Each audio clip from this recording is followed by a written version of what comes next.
कक्षा 5 हिंदी भाषा माधुरी पाठ 14 प्रेरणा के पुष्प। हमारे भारत में अनेक महान व्यक्ति पैदा हुए हैं।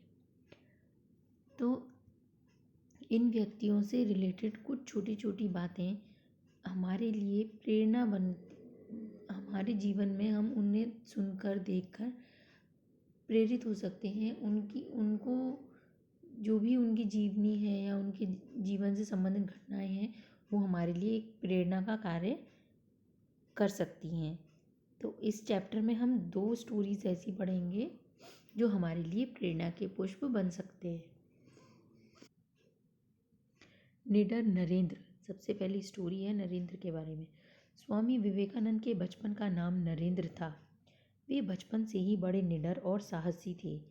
तो स्वामी विवेकानंद जो हैं उनका बचपन का जो नाम था वो था नरेंद्र। और वो बचपन से कैसे थे, बड़े ही बहादुर थे। उन्हें डर नहीं लगता था, डरते नहीं थे और साहसी थे। एक बार नरेंद्र क्या कर रहे थे, अपने साथियों के साथ में गेम खेल रहे थे साधु साधु। तो सारे बच्चे अपनी आधी आंखें बंद करके साधु बने थे। तभी एक सांप उधर आ निकला। तभी वहां पर क्या हुआ, सांप निकल आया। सांप सांप चिल्लाते हुए सारे बच्चे भाग गए।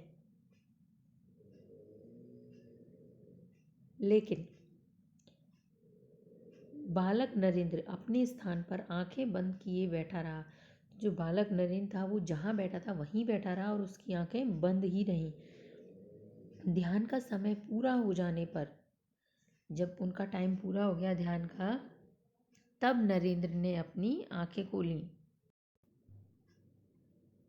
जब नरेंद्र ने अपनी आंखें खोली तो उनके पैरों के पास एक सांप फन उठाकर, फन मतलब उसका अपना सर, जो सांप का सर था वो उठाए। उन्होंने देखा कि उनके पैरों के पास में एक सांप फन उठाए हुए है। तो नरेंद्र बिना भयभीत हुए उसकी ओर देखता रहा। यानी तो जो बालक नरेंद्र था वो बिना डरे हुए उसकी ओर, सांप की ओर देखता रहा। थोड़ी देर में जो सांप है वो दूसरी तरफ चला गया। नरेंद्र को घर जाते हुए आधे रास्ते में उनकी माँ और गांव वाले मिले। तो वो तुरंत समझ गए कि जो उनके साथ बच्चे खेल रहे थे, उनके जो साथी थे, दोस्त थे, उन्होंने सांप वाली बात बता दी होगी। नरेंद्र को एकदम अच्छा सकुशल पाकर सब लोगों ने क्या किया, चैन की सांस ली। यानी सब लोग बहुत संतुष्ट हो गए, खुश हो गए। उनकी जो टेंशन हो रही थी उनको वो चली गई। बालक नरेंद्र हमेशा ऊंचे ऊंचे पेड़ों पर चढ़ता रहता था। उसके गिरने, मतलब जो घर वाले थे उनके, कहीं ऐसा ना हो कि बालक नरेंद्र गिर जाए और उन्हें चोट लग जाए। तो इस डर से उन लोगों ने क्या कह दिया उनसे कि तो उन लोगों ने कह दिया कि पेड़ों पे भूत रहते हैं और वो गर्दन को मरोड़ के मार डालते हैं। दूसरे दिन इस बात की सच, तो मतलब घर वालों ने उन्हें डराने के लिए ये बात कही थी।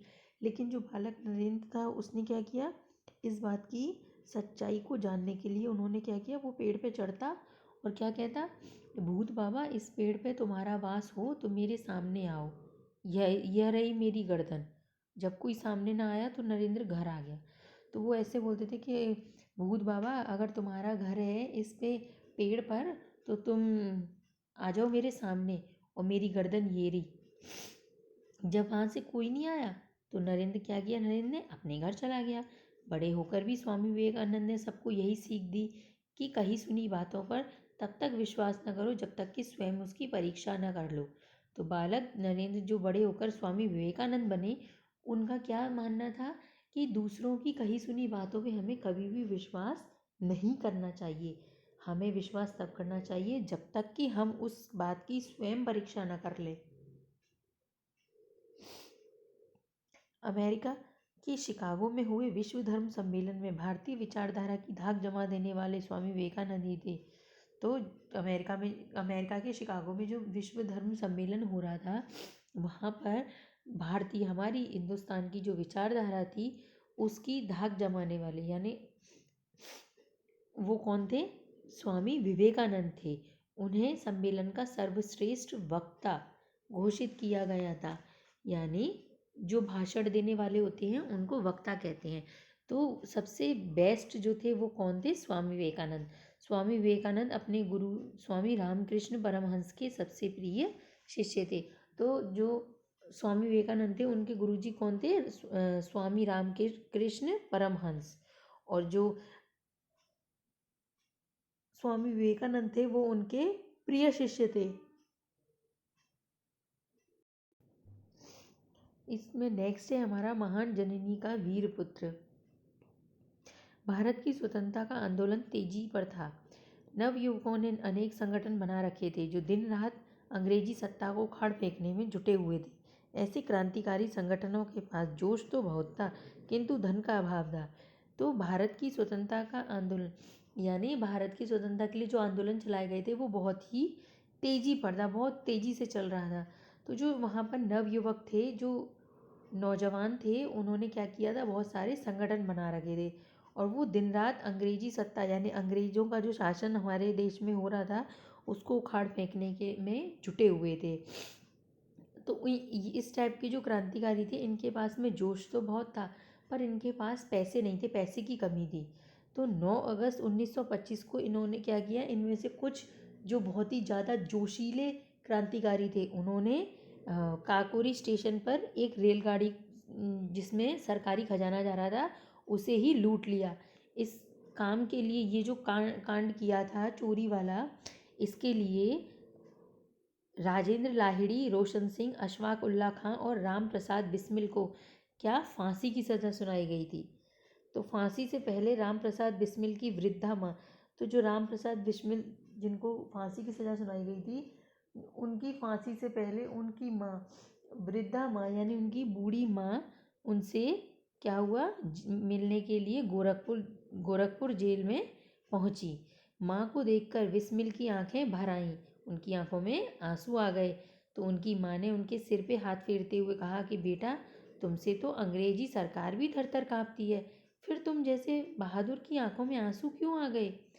तो उन्होंने कहा कि माँ, मैं मौत से नहीं डरता, मेरी आंखों में तो आंसू इसलिए आए हैं कि अब मैं तुम्हारी जैसी महान क्या होगा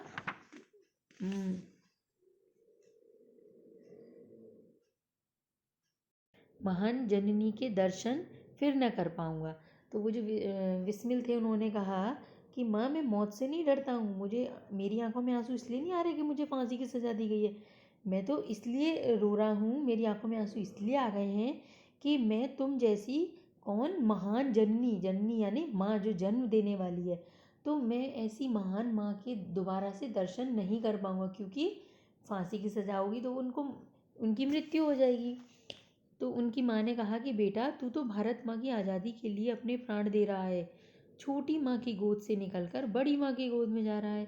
तो वो कह रही है कि उनकी जो माँ है वो कह रही हैं, अपने आप को छोटी माँ बता रही हैं कि मेरी गोद से निकलकर बड़ी माँ कौन है? हमारी भारत माता की गोद में जा रहा है।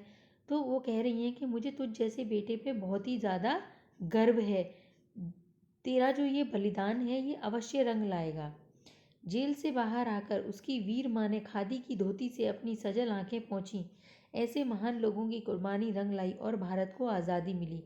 तो जो उनकी माँ है उनसे मिलने के बाद जब वो जेल से बाहर आ गई तो उन्होंने खादी वाली साड़ी से अपनी जो खादी की धोती थी उससे अपनी सजल आंखें मतलब गीली आंखें, आंसुओं से भरी हुई आंखों को पोंछा।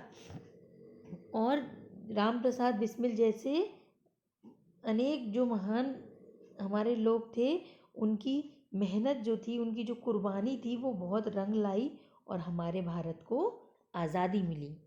Thank you.